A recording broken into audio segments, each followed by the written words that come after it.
Cake ছোট হোক বা বড় হোক বানাতে কিন্তু কষ্ট এবং সময় একই পরিমাণেই লাগে। ইদানিং দেখছি অনেকেই হুটহাট করে কেকের অর্ডার করছেন এবং কেকের অর্ডার দেওয়ার সময় বলছেন যে আজকে দিনের ভিতরে এই কেক লাগবে।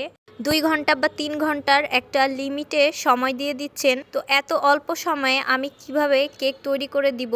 শুধু যে রোজার মাসে এই কেকের কাজই করা লাগে এমন কিন্তু না, আমরা আরও অনেক কাজই করে থাকি। তো এত অল্প সময়ের ভিতর কেক তৈরি করে দেওয়া কিভাবে সম্ভব হয়? হাতে যদি কাজ না থাকে সেক্ষেত্রে একরকম, আবার অনেকেই বলছেন যে ছোট একটা কেক বানাতে কতটুকুই বা সময় লাগবে। আচ্ছা, আমি ছোট কেক বানাই বা বড় কেক বানাই, ব্যাটারটা কিন্তু তৈরি করতে হয়।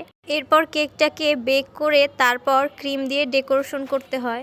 টাইমটা কিন্তু সামান্য পরিমাণে কম বেশি হতে পারে, কিন্তু এর বেশি না। আমি মনে করি বড় কেকের তুলনায় ছোট কেক ডেকোরেশন করাটা আরো বেশি পরিমাণে ঝামেলার। ছোট কেকে ফিনিশিং আনতে অনেক বেশি সময় লাগে এবং একটু ঝামেলা মনে হয়। অন্যরা কি মনে করে আমি জানি না। তো যারা হাতে একদমই অল্প সময় দিয়ে কেকের অর্ডার করছেন তারা অন্তত একটা দিন আগে কেকের অর্ডারটা কনফার্ম করার চেষ্টা করবেন।